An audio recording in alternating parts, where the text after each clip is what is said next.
Eu costumava acreditar que a minha família me amava. Não porque o dissessem, mas porque o meu avô sim. Quando os meus pais estavam demasiado ocupados a perseguir as próprias vidas, ele era quem ficava. Ele ensinou-me a usar as mãos, a cumprir a palavra, a manter a bondade mesmo quando ela não era correspondida.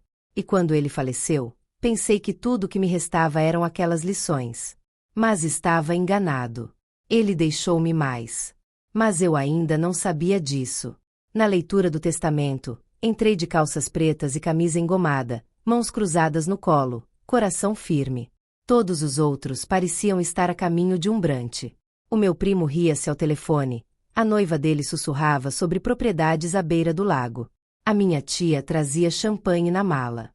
A minha mãe não olhou para mim uma única vez. A advogada, não a do meu avô, alguém novo, entregou-nos envelopes. O meu estava vazio, apenas uma página em branco a olhar para mim como uma piada cruel. Do outro lado da mesa, o meu primo gritou, 150 mil, bebê. E bateu palmas com meu irmão. Taças tilintaram, e eu sentei-me ali invisível. Inclinei-me para a advogada. Não há nada aqui. Ela não pestanejou. O seu avô reviu o testamento pouco antes de morrer. A sua parte foi anulada. Anulada. A minha mãe finalmente voltou-se para mim, a voz doce e lenta, como xarope sobre veneno. Daniel, talvez ele tenha pensado que não precisavas disso. Saí antes que pudessem ver as minhas mãos a tremer. Naquela noite, sentei-me no carro até o sol nascer. Ninguém ligou. Ninguém se preocupou comigo. Durante meses, vivi num apartamento apertado por cima da cozinha de um café, ouvindo o barulho dos pratos às 2 da manhã, a questionar se tudo não teria sido imaginação minha. A confiança do meu avô, o amor dele, o meu lugar na sua vida. Revirei processos judiciais, advogados que perseguem sombras. Todas as portas se fecharam.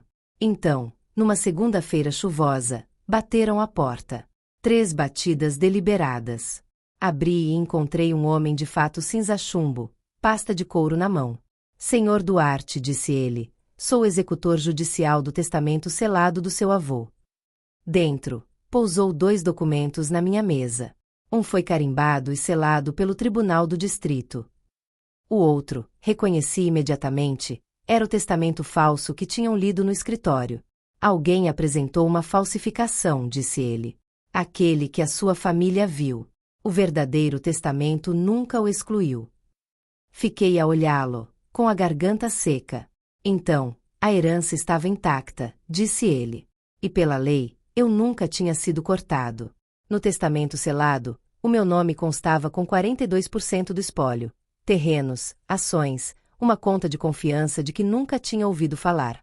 E mais uma coisa, a participação controladora na Reis Antiguidades e Participações. Não tinha sido vendida, como alegavam. Os chamados papéis de liquidação eram falsificados. Até o carimbo do notário pertencia a uma mulher que morrera 2 anos antes da data da assinatura. Não tinham apenas roubado de mim, tinham me apagado. Em semanas, o tribunal congelou os ativos. A Reis Antiguidades ficou sob supervisão. Concederam-me uma ordem de proteção, não contra estranhos, mas contra os meus próprios familiares. As mensagens de voz chegaram primeiro. A voz do meu primo quebrava entre indignação e pânico. Mensagens da minha tia, a mudar da negação para súplicas. E a minha mãe apareceu na minha varanda, com pérolas, segurando um termo, sorrindo aquele sorriso público que costumava usar. Dani, precisamos conversar. Ainda somos família. Não abri a porta. A investigação avançou rápido. E-mails surgiram. Conversas gravadas. Planos traçados como projetos de traição. Assinaturas falsificadas, relatórios médicos falsos, transferências para o exterior. E então chegou a carta. Estava na caligrafia do meu avô, datada 6 semanas antes da morte. Se estás a ler isto, começava, significa que fizeram exatamente o que eu temia.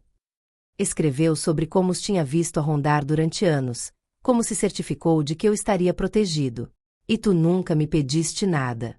Por isso deixei-te a chave do fundo fiduciário, da terra, de tudo que vão tentar tirar-te. Não chorei pelo dinheiro. Chorei porque significava que não tinha imaginado tudo.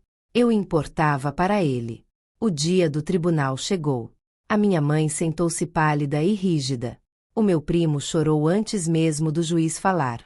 A decisão restabeleceu o verdadeiro testamento. Não celebrei. Apenas respirei fundo pela primeira vez em meses. Depois, o executor entregou-me uma pequena nota com palavras a tinta preta. Daniel Duarte, fiduciário da alma. O silêncio que se seguiu foi o veredicto mais verdadeiro. Sem mais chamadas, sem mais sermões, apenas ausência. Numa tarde, fui até a terra. 42 hectares intactos. A cabana ainda lá estava, com a poeira grossa sobre a lareira. Havia uma fotografia minha com 8 anos, cabelo despenteado, a segurar uma vara de pesca, sorrindo como se pertencesse ali. Sentei-me na cadeira do meu avô e deixei o silêncio envolver-me. Aquilo era meu, não apenas a propriedade, mas a escolha, a memória, a prova de que valia a pena proteger. Não devolvi as chamadas deles. Não respondi a jornalistas. Não procurei vingança. Queria paz e mantive a promessa que fiz a mim mesmo na noite em que bateram a porta. Seguiria em frente, mas não com eles. A justiça não chegou com aplausos. Chegou com ordens judiciais e contas congeladas, na forma como as vozes deles finalmente silenciaram. E aprendi algo. O silêncio nem sempre é lealdade. Por vezes, é cumplicidade. E não devo mais o meu silêncio a ninguém. Pode-se sobreviver à traição. Pode-se reconstruir a partir da confiança quebrada. E, por vezes, a coisa mais poderosa que alguma vez fará é afastar-se sem queimar nada, sem olhar para trás.